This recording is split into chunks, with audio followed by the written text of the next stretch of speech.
Bueno, muchísimas gracias a todos por haber venido.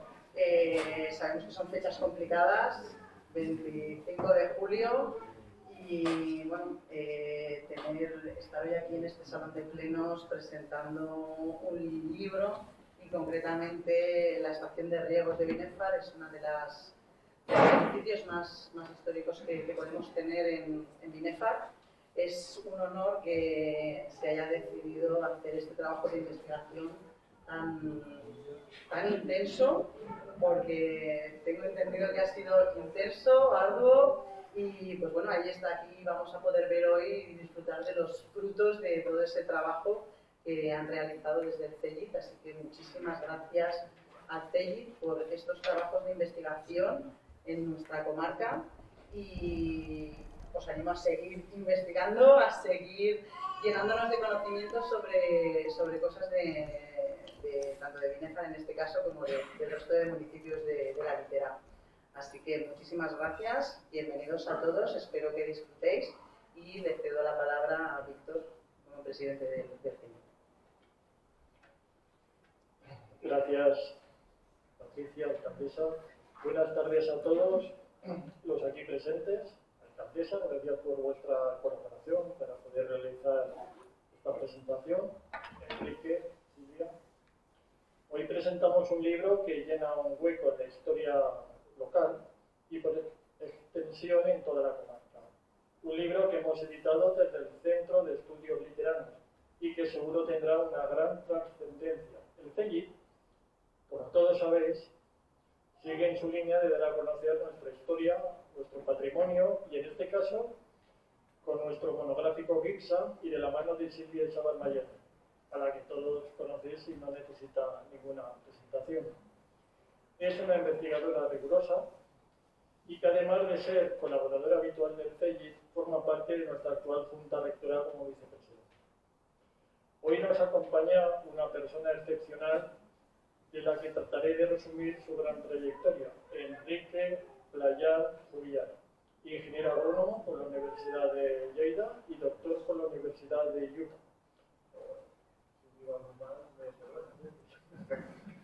Está especializado en ingeniería de riegos y en la gestión del agua, en la agricultura, áreas en las que ha desarrollado una brillante carrera profesional. Desde el 2010 hasta el 2017 fue profesor de investigación del Consejo Superior de Investigación del área de Ciencias Agrarias, desarrollando su actividad en la Estación Experimental del Aula de Zaragoza.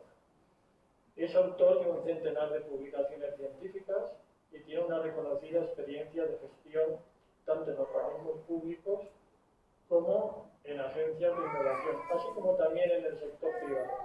Además, entre otras responsabilidades, ha sido director de la Agencia Estatal de Investigación. Ha recibido varios reconocimientos, como la Medalla al Mérito Profesional del Colegio Oficial de Ingenieros Agrónomos de Aragón, Navarra y País Vasco, y Premio a la Investigación e Innovación Agroalimentaria de la Alianza Agroalimentaria de la UNED. Él va a poner en valor el libro y luego nos va a presentar su autora, Silvia Isabel. Y agradeceros a todos los presentes del CEGIT, porque muchos sois caras conocidas, que soléis seguirnos en nuestras presentaciones y que sin vosotros nosotros tampoco tenemos razón de ser. Muchas gracias y gracias a vosotros.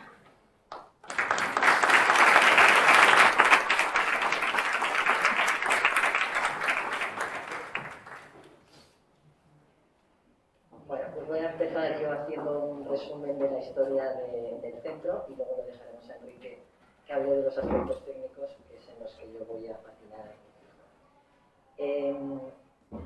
A ver, este edificio del que hablamos tiene varios problemas, pero entre ellos uno es que muchas veces no sabemos cómo llamarlo aquí en Guinepar. Para los que tenemos cierta edad, decir la antigua granja del H, pues nos vale, pero a la gente joven no le digas eso que no saben qué, o sea, qué es, a qué se refiere. Entonces, para ellos es la sede de comarca. Muchos también se identifican con el vivero, aquel que Javier Arias hizo para los escolares de aquí de Guinepar.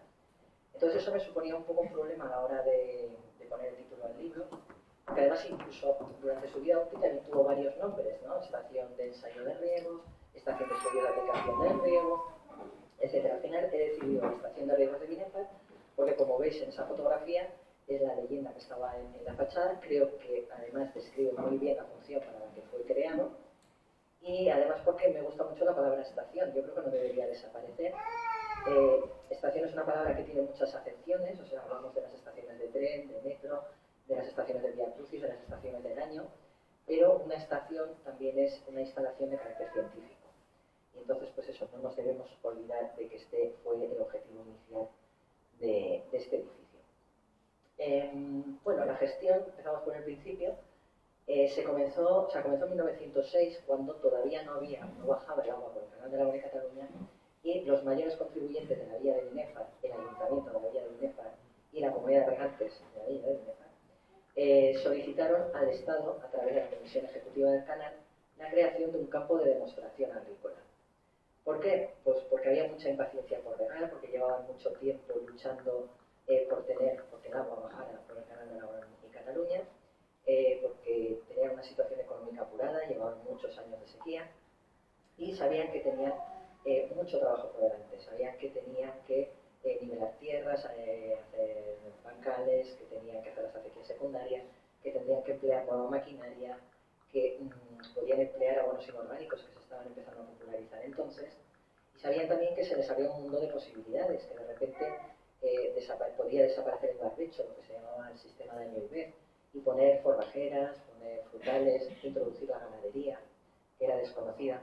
Así que solicitaron al Estado esto, y como también ocurre que el Estado era el primer interesado en que esta zona generara riqueza, porque como supongo que sabéis, esta obra, el Canal de la Bona y Cataluña, fue la primera obra de este tipo que financió totalmente el Estado, y como no todos los políticos tampoco, o sea, no estaba todo el mundo de acuerdo, pues o sea, el Estado era el primer interesado en demostrar, vale, lo hemos hecho y ha servido para mucho, o sea, era una manera de demostrarlo.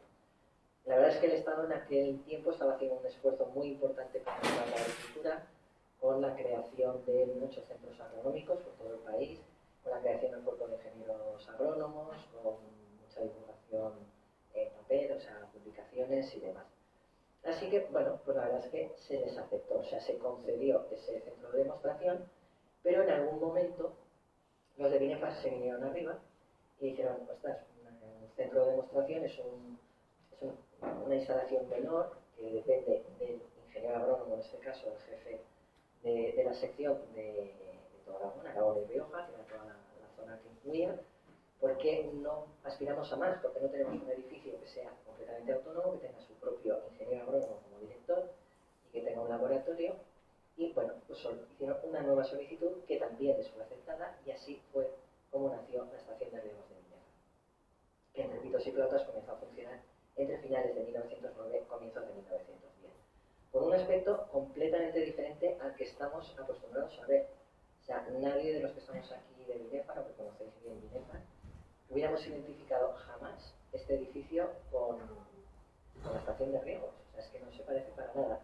Es ella, o sea, está claro, porque en la zona está de la puerta. Estas fotografías la verdad es que tienen muchísima calidad, y cuando se amplían mucho se ve ahí estación de ensayo de riegos.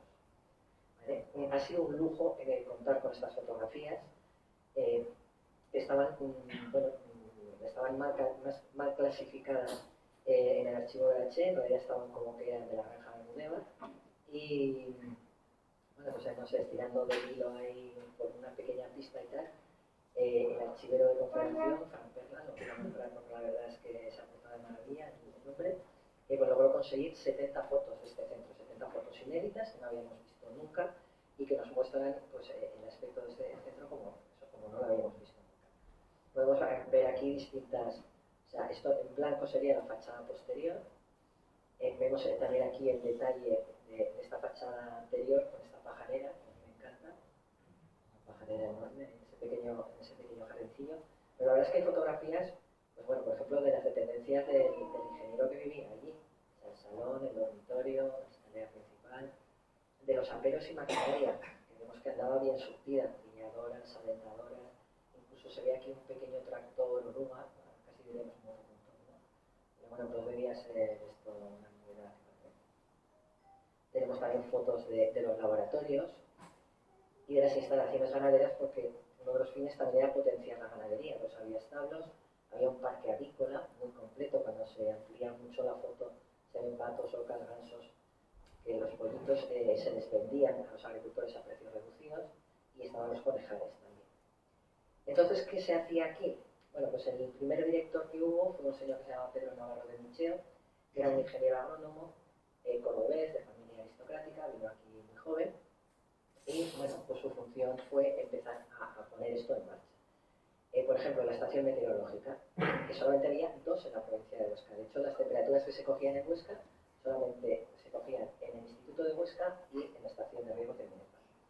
En el laboratorio se hacían análisis de tierras y también se hacían análisis de abonos inorgánicos, porque estaban empezando entonces y había mucho fraude. De hecho, a veces contenían sustancias nocivas para las plantas.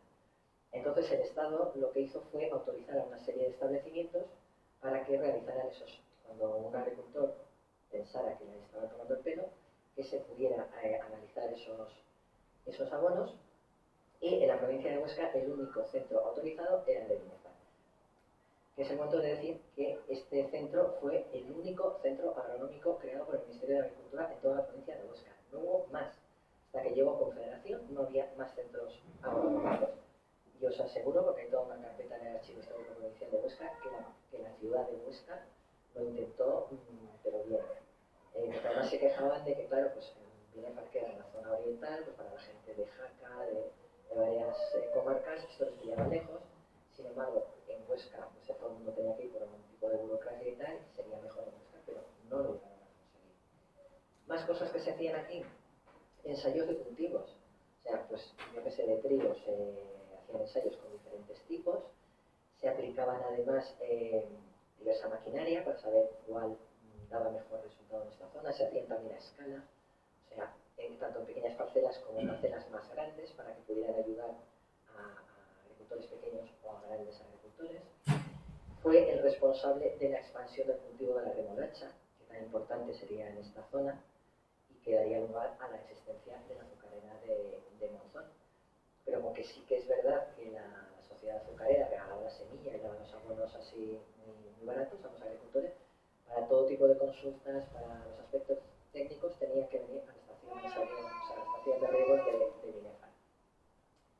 Más cositas, bueno, contestar consultas, pero de toda la provincia, claro, no había otro centro. Y la verdad es que están documentadas, pues, como digo, tanto de Jaca, como de Fraga, como de los Monegros, como de Sonoplano. Además de eso, también se publicó a la derecha, bueno, tenemos el boletín agrícola, que era un boletín que, bueno, se creó un poco a imagen y semejanza de los que editaban casi todos los centros agronómicos. El de la Granja Experimental de Zaragoza era prácticamente igual. El emblema de los ingenieros agrónomos, en 4 páginas, en amarillo. Esto se repartía gratuitamente entre los agricultores, y sabemos que por lo menos no nos han llevado muchos números, pero por lo menos entre el año 16 y 18 se publicó. Y luego Pedro Navarro Micheo también editó este otro librito que vemos aquí, que está dedicado al cultivo del trigo en la zona del Canal de Aragón y Cataluña, de que queda solamente un ejemplar, que está en la biblioteca del Ministerio de Agricultura, pero ahí tenéis la portada que me pedía. Aparte de eso, escribía mucho también en el diario de Huesca, o sea, la labor divulgativa que se realizó fue importante. Bueno, este hombre lo hizo también que, digamos que se le premió con la jefatura agronómica de la provincia de Huesca, y entonces empieza un periodo que va de 1920 a 1926, que fue un poco muchos altibajos por la falta de director. Entonces Entonces, vale, sí que se tomaban las temperaturas, porque de hecho hay series de temperaturas completas de esa década. Sí que seguía siendo el único centro autorizado para analizar los abonos inorgánicos. Sí que también tuvo un papel importante en la lucha contra la plaga de la langosta, que tuvo lugar en esa década en la provincia. Pero claro, faltaba alguien que pues, guiara qué tipo de experimentos, qué tipo de cultivos se podía probar. Y eso llevó a que en la prensa saliera mucho, pues qué lástima, la estación de Viña Margarita, que sí se está convirtiendo en un meridiano de conejos.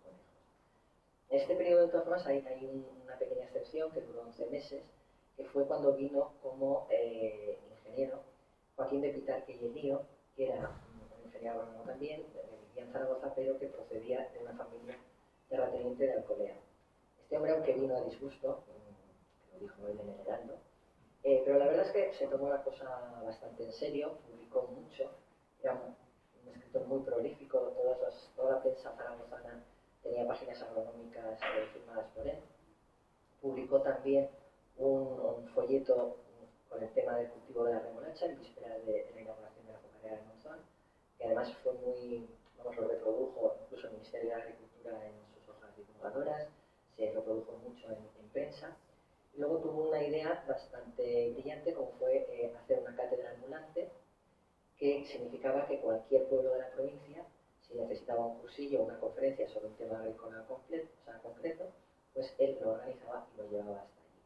Este hombre estuvo apenas 11 meses y curiosamente volvió otra vez a la granja experimental de Zaragoza, que es de donde había venido, y esa idea de la cátedra ambulante, pues la verdad es que se retomó, pero entonces ya a una escala mayor, o sea que estaba, digamos que la cabeza estaba allí en Zaragoza, y apoyada en los centros agronómicos de la zona, que no eran muchos, o sea, era la estación frutícola de Calatayud, la enológica de Aro, la pecuaria de Teruel y la de Riegos de Binefar, pues desde ahí se acercaba a los agricultores con unos medios muy modernos, un autobús con un proyector, se les proyectaban películas, estamos hablando del año 27, pues se les acercaban a los agricultores realmente pues todas estas novedades que tenía la agricultura en estos momentos. Fue este hombre que vemos aquí, Luis Cabanillas, que llegó en 1926, el encargado de darle otra vez el esplendor que había tenido en la época de Pedro Navarro a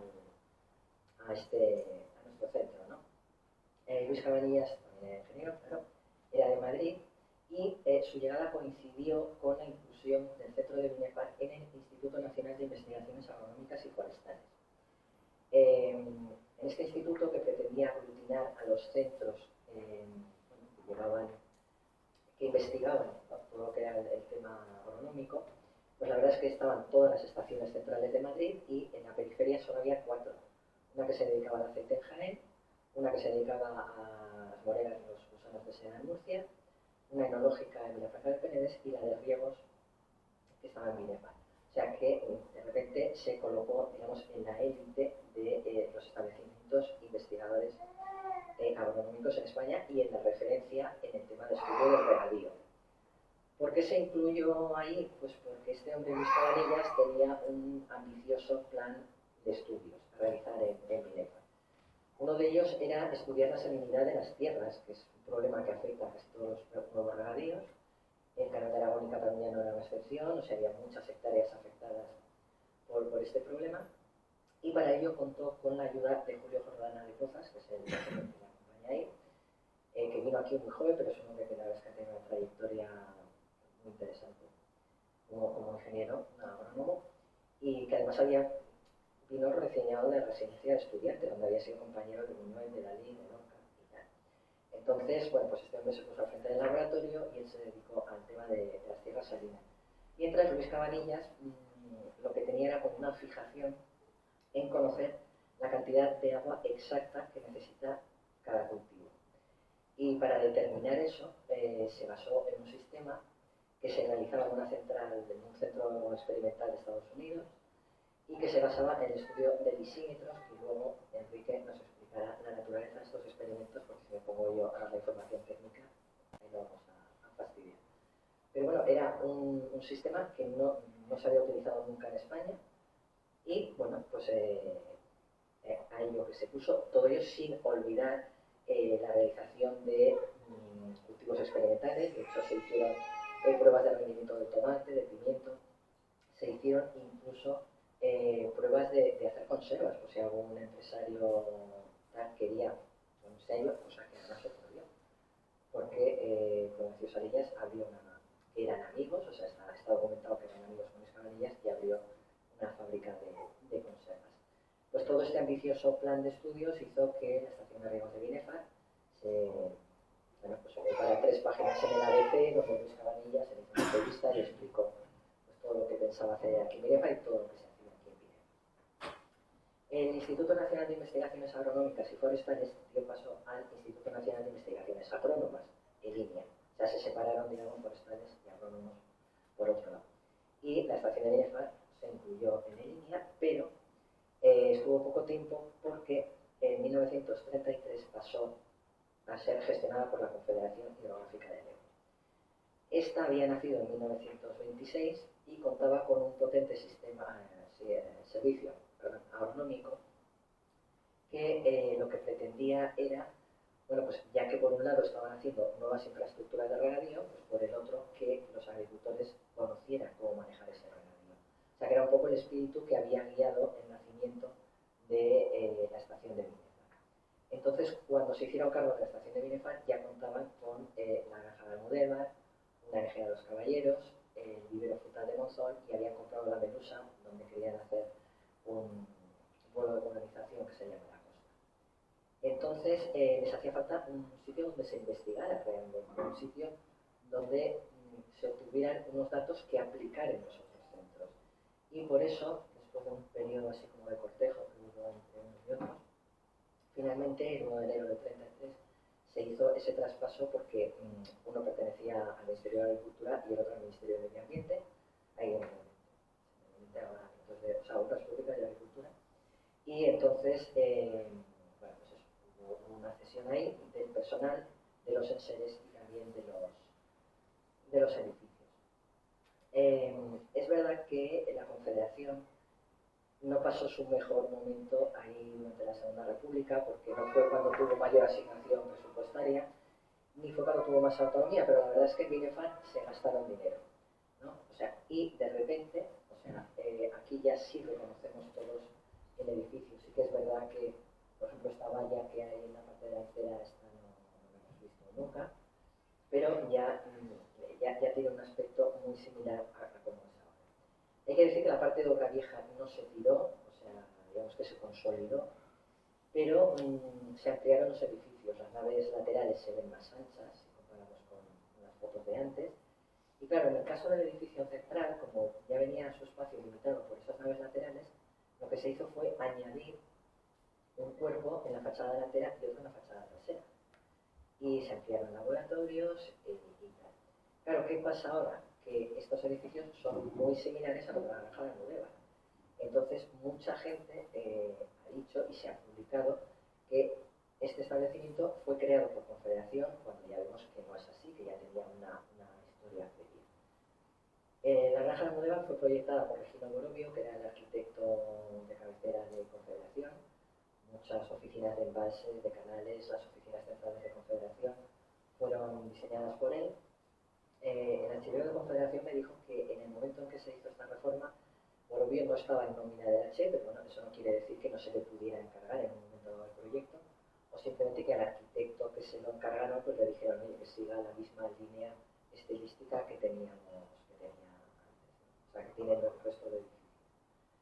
No solamente arreglaron, o sea, ampliaron los edificios, sino que además todas esas líneas de investigación que habían empezado también se vieron tremendamente potenciadas. O sea, ahí se creó un laboratorio de hidráulica al aire libre que comprendía un invernadero de vidrio, que es este que tenemos aquí.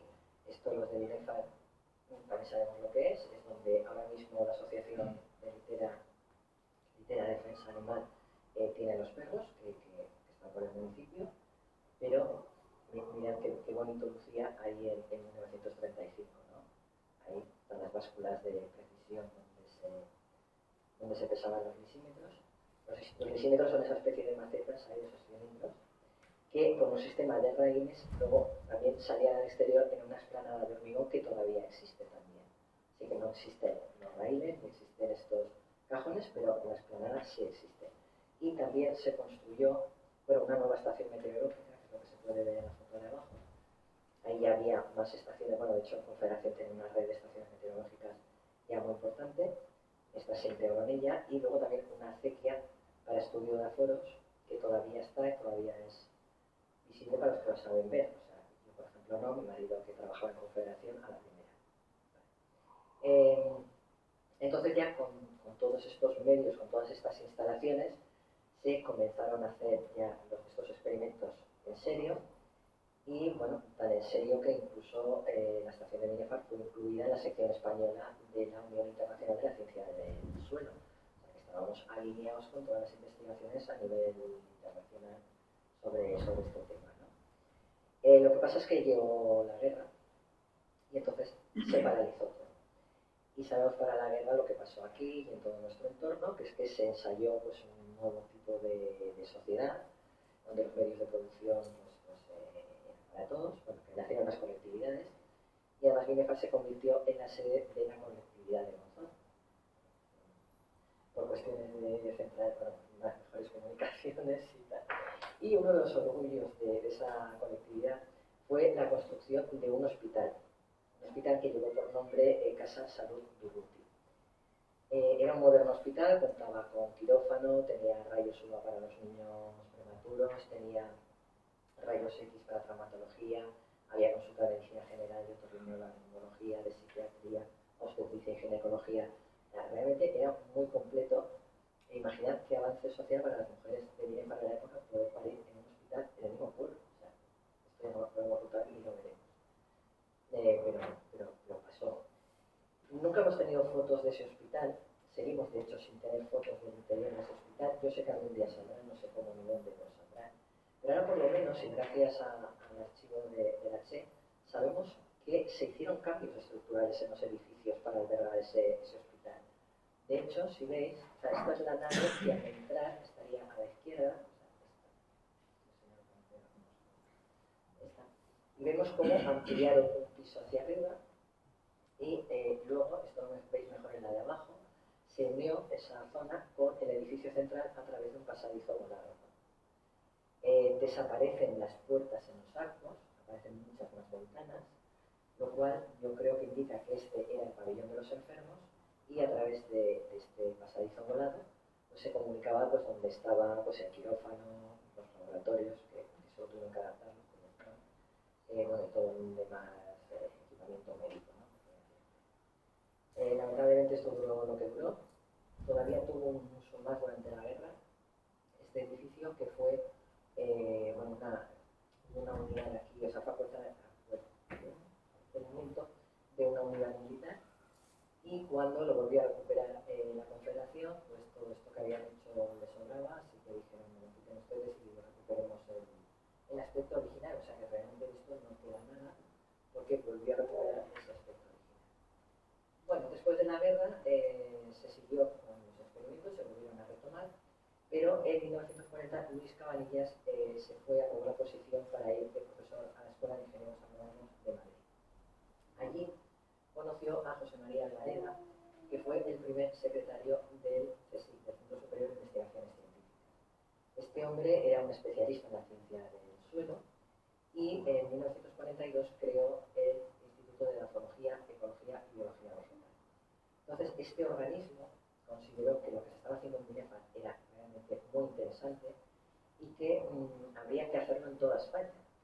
En INIA, el Instituto Nacional de Investigaciones Agronómicas, pensaba lo mismo. Y así, fruto de la colaboración de estos dos centros, pues se acabaron construyendo estaciones de lisímetros en lo que digamos en las zonas más características del país. O sea, había estaciones de lisímetros en Galicia, en Andalucía, en la zona centro, en el Levante. En Zaragoza, por ejemplo, le correspondió al centro experimental del CSIC de la UNADE, que es justamente donde trabajan. Y bueno, pues de esta manera los estudios que se hacían en Binefar, pues la verdad es que consiguieron un alcance nacional. Luis Cabanillas, de todas formas, bueno, que se quedó toda la vida estudiando esto, la evapotranspiración de las plantas, los morfolímetros y tal. Publicó mucho, publicó no solamente en España, sino en el extranjero, y siempre afirmó que fue Binefar el primer lugar donde se realizaron este tipo de experiencias en España y siempre puso a la Confederación Hidrográfica del Ebro como su gran promotora. Claro, mientras tanto, ¿quién se ocupaba de esto aquí? Pues un viejo conocido de la estación, que era Joaquín de Pitarque y Elío, que también había entrado en Confederación, que debía pagar bien porque todos acabaron pensando en el servicio económico de H. Y bueno, él fue el responsable de estos experimentos hasta que se concluyeron más o menos hacia mediados finales de la década de los 50. Pitarque también lo llevó fuera, o sea, de hecho, por ejemplo, datos obtenidos en Binefar se leyeron una ponencia en el Congreso de Riego y Drenaje que tuvo lugar en San Francisco en 1957. Y hay que decir que posteriormente, ya a nivel provincial, esos datos que se obtuvieron en Binefar sirvieron a Francisco de los Ríos para proyectar los pueblos de los ríos de la Alcalá, todos esos pueblos de colonización, todos se proyectaron basándose en los datos que se obtuvieron de aquí, de la estación de Binefar. Bueno, pues a partir ya de ese final de la década de los 50, con el servicio ya económico de la H también menguado, este establecimiento fue la dirección un poco, sí que fue oficina secretaria de la H, auxiliar, sí que se hicieron experiencias de estabulación de ovino y de porcino, sí que también sirvió como vivero frutal una vez que desapareció el vivero frutal de Monzón. Pero bueno, realmente ya en los años 60, tanto a nivel de Diputación como a nivel de Ayuntamiento de Binefar, ya se empezaron a plantear a una serie de alternativas que darle a este edificio. Esas alternativas, así digamos de forma fija, se lograron pues, en 1900, bueno, aquí tenemos el aspecto de los años 70, que realmente pues, tampoco difiere mucho, pero bueno, vemos que la valla esta que se veía en los años 70 todavía estaba, y no se había desaparecido.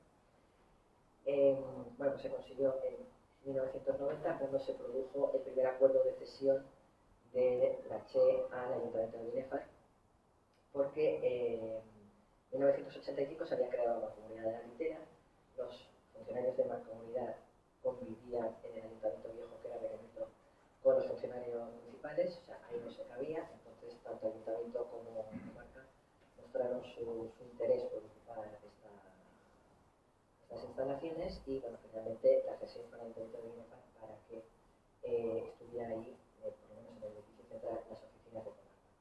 En cuanto al resto, pues ya sabéis, en la de la izquierda los servicios de protección civil, los bomberos, en la de la derecha una aula de formación que todavía se emplea de forma esporádica. Y en lo que son los invernaderos ha habido varias cosas, ahora sí que está ANDA, pero eso creo que antes lo he nombrado, pues acordaréis del vivero de Joaquín Arias, que hay de Javier Arias, que fue una experiencia muy bonita, pero en la que todos los escolares iban allí a hacer selección de semillas y cómo crecían las plantitas, trasplantarlas y tal. Luego también sirvió de vivero para todos los pinos que se trasplantaban en la sierra de San Quile. Bien, que ha habido ahí, la verdad es que cosas bonitas. Ahora las parcelas están en huertos ecológicos, por ejemplo. O sea que de una manera u otra siempre ha habido ahí actividades de divulgación medioambiental. Y bueno, pues más o menos ese es el panorama, lo que se recibe en el municipal. Y el último hito pues, fue el desalojo en diciembre del 23, cuando se produjo ese movimiento estructural y esas fugas de agua. Y ahora, pues, los edificios, la parte de atrás sí se usa, pero los edificios están sin uso. Y bueno, esta es la historia. Resumida, hay muchos más datos en el libro, está bastante más completo, pero para que os hagáis una idea. Pero como queremos ir a cenar y queremos escuchar a Enrique, pues yo le doy paso a ver qué nos cuenta. Pues muchas gracias, Silvia. Yo tengo que agradecerle que me haya puesto en contacto con esta historia, que la verdad es una historia emocionante. Además, recomiendo la lectura del libro, es un libro muy cuidado, con mucho gusto por los detalles, con una labor de investigación tremenda que tuve la suerte de poderle ayudar en algunas cosillas. Estuvimos buscando juntos bits y bytes muy viejos en los archivos digitales de CSIC y encontramos cosas. Tengo pues mucha cercanía a las historias de esos tiempos, pues porque he vivido tiempos que vienen directamente de allí y he vivido esta zona, soy de Monzón y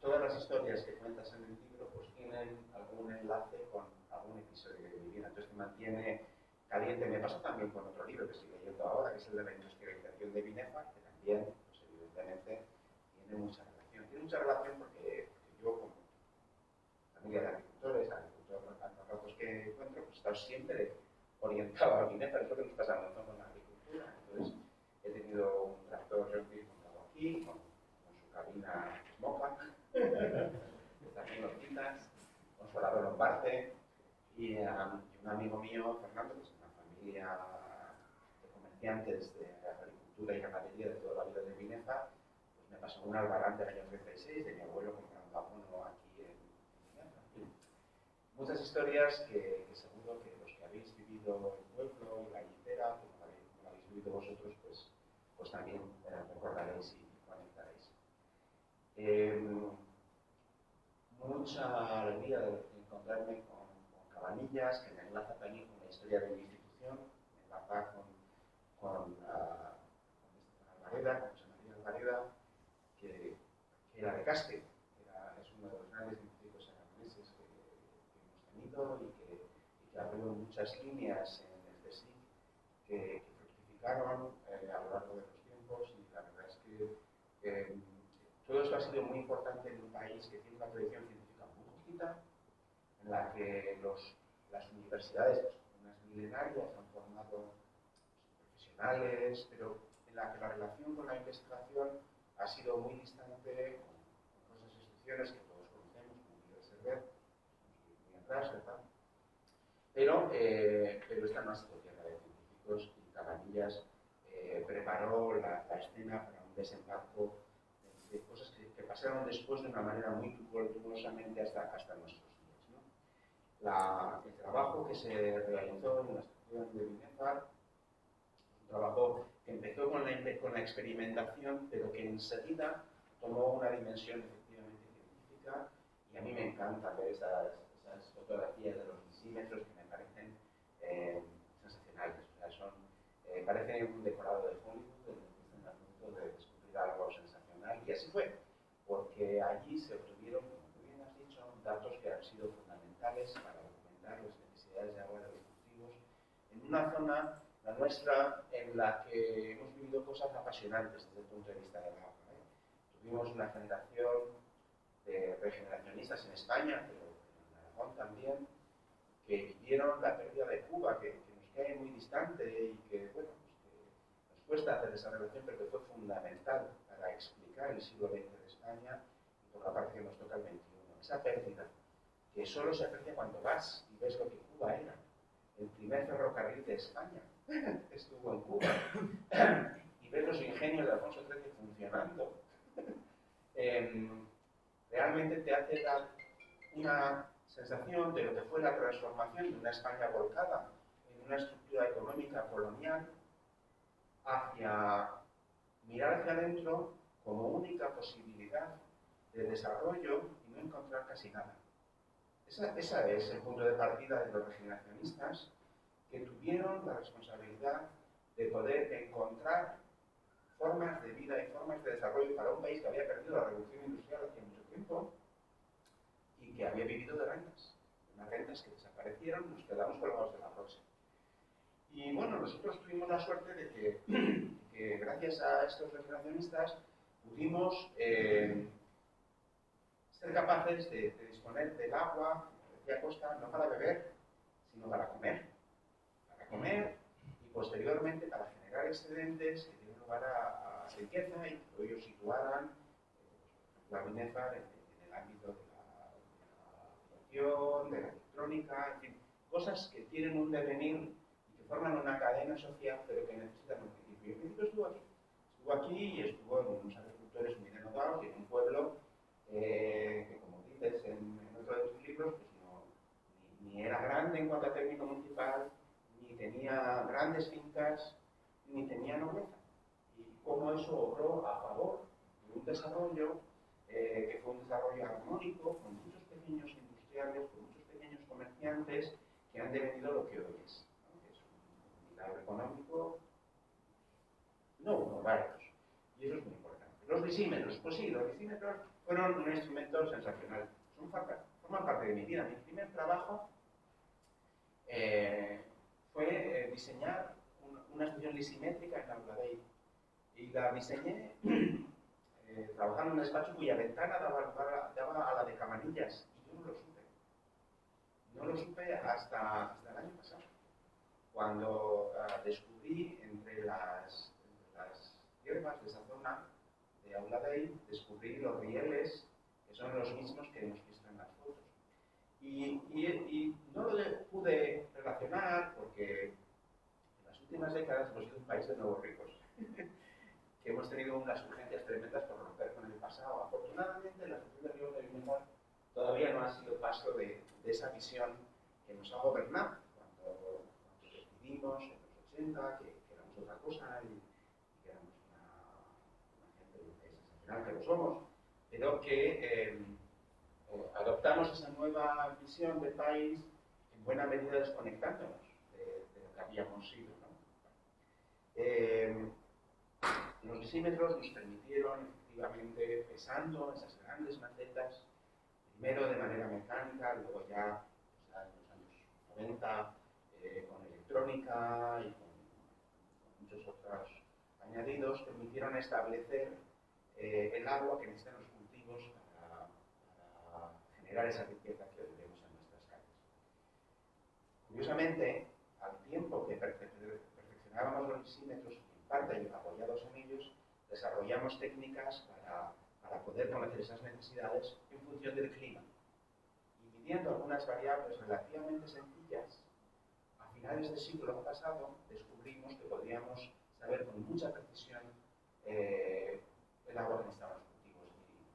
Y fantásticos investigadores que fueron profesores míos, como Richard Allen o como Santos Pereira, aquí en Portugal, Richard Allen en Utah también, o como el profesor Harley, fueron los que nos llevaron hacia eso. ¿Y qué pasó con eso? Pues que los disímetros los mantenemos para estudios de investigación, no muy especializados, pero ahora tenemos una red de estaciones agrometeorológicas que los que os gusta correr en el monte y los que sois agricultores, pues sabéis que aquí cerca tenéis algunas, y Úrsula de San Esteban de Entera, pero hay un par más por aquí, que son con las que podemos conocer esa cifra tan importante para poder hacer los riegos con precisión para que la sociedad siga confiándonos uno de los bienes más preciosos que tiene, que es el agua. Y los agricultores usamos muchísima agua para alimentar a la sociedad, pero usándolo bien es como conseguiremos que la sociedad siga confiando en nosotros. Esa investigación hizo una transición en el siglo XX desde una internacionalización muy tímida, que ya vio Cabanillas, hacia una internacionalización completa. Ahora escribimos trabajos muy finos, todos en inglés, que leen una docena de personas, dos docenas, algunos más. Pero nos hemos especializado mucho y nos hemos alejado de la sociedad, los investigadores. La estamos intentando volver. La propia Comisión Europea nos ha dado el mandato de generar misiones. Las misiones son grandes problemas de la sociedad que se pueden resolver con la ciencia. Os ha puesto ejemplos el trabajo de María Mazzucato, que es una investigadora de origen italiano, como tantos trabajando en el Reino Unido, y que hablaba, por ejemplo, de la misión de eliminar el plástico del mar. Nosotros tenemos misiones muy importantes, la misión de bajar la contaminación de las aguas subterráneas, sabéis que tanto se nos ha ido allí, o tenemos la misión de usar el agua de manera sostenible en la agricultura. Esto que ahora es un invento nuevo y que revoluciona Europa, pues cuando se creó Aula Dei era así. Aula Dei, el centro en el que yo trabajo, se creó y nos dijeron, se creó en torno al año 50 y nos dijeron, vosotros tenéis que preocuparos de que la gente coma. Ese era el objetivo regeneracionista que había sido ya importado por un gobierno completamente diferente, pero era el mismo mensaje. Eso es otro de las claves del éxito que hemos tenido, que hemos sabido reciclar los mensajes y mantenerlo importante. Y esa primera misión de que la gente tuviera suficientes calorías en la dieta, que era un problema de los desiertos de la zona interior de Aragón, se convirtió en otra misión más avanzada. Bueno, ahora ya comen. Ahora comen gracias al trigo Aragón 03, producción Aula Dei, Albacete también, que fueron grandes hitos de la agricultura. Ahora preocuparos de que tengan dinero para que sus hijos estudien. Y eso se hizo con la fruticultura y con la ganadería. Esos fueron las misiones que en aquel momento ya se usaban antes de que ese nombre existiera. Era la investigación aplicada y de ahí evolucionamos a una investigación pues, de congresos internacionales que llegan menos a la sociedad, ¿no? Tenemos una investigación pues, de primera línea, pero que efectivamente tiene una mayor distancia con la sociedad. Sin embargo, en mi propia institución, el canal, gracias a una persona que también ha vivido en INEFA, que es Raúl Navarro, que también es investigador del CSIC en Sevilla, ha investigado el paludismo como fruto del desarrollo del canal. En todo el mundo en el siglo XX existía un nuevo regadío, se construían las infraestructuras para llevar el agua a los campos, pero no se construían porque era caro las infraestructuras para sacar el agua sobrante. Pues se generaron en aquel momento muchas balsas descontroladas, que luego he tenido ocasión de ver en Turquía, en Sudán y en muchos otros países, donde los mosquitos crecían y esta zona, que no ha tenido paludismo endémico, pues tuvo muchos problemas durante décadas que están también muy bien documentadas en los archivos de la Confederación. Efectivamente. Bueno, pues eso, que yo creo que tenemos mucho que celebrar, el éxito del canal, el éxito de las confederaciones. Sabéis que esa primera confederación hidrográfica, que fue la del Ebro, primera en el mundo, inspiró la directiva marco del agua de la Comisión Europea. Las políticas que tienen valor se trasplantan a otros sitios y otros ámbitos. Y ahora toda Europa está gestionando el agua por cuencas y todo eso se gestionó y se creó aquí alrededor nuestro con personas, pues, no solo con el impulso de los regeneracionistas, sino posteriormente pues, con Manuel Lorenzo Fardo, un fantástico ingeniero que tuvo esa visión de que todo lo que pasa en una cuenca importa a todo el mundo que allí vive. Y eso es un mensaje tremendo. Yo quería terminar animándonos a poner en valor ese edificio estupendo, ese funcionario, ¿no? que a los gobiernos, a las personas que nos gobiernan, les cuesta un poquito menos encontrar la gran cantidad de dinero que cuesta para mantenerlo, para reformar un edificio, y lo que realmente cuesta es mantener el uso que allí se produce, ¿no? Encontrar un uso que justifique que ese edificio esté en marcha. Pero a lo mejor es posible pensar en algún uso, algunos de los que ya están en marcha, que le dé valor a ese edificio y que nos conecte con nuestro pasado, que nos recuerde que somos lo que hacemos. Y eso es fundamental y eso es una meta para la presentación Silvia aquí en democracia.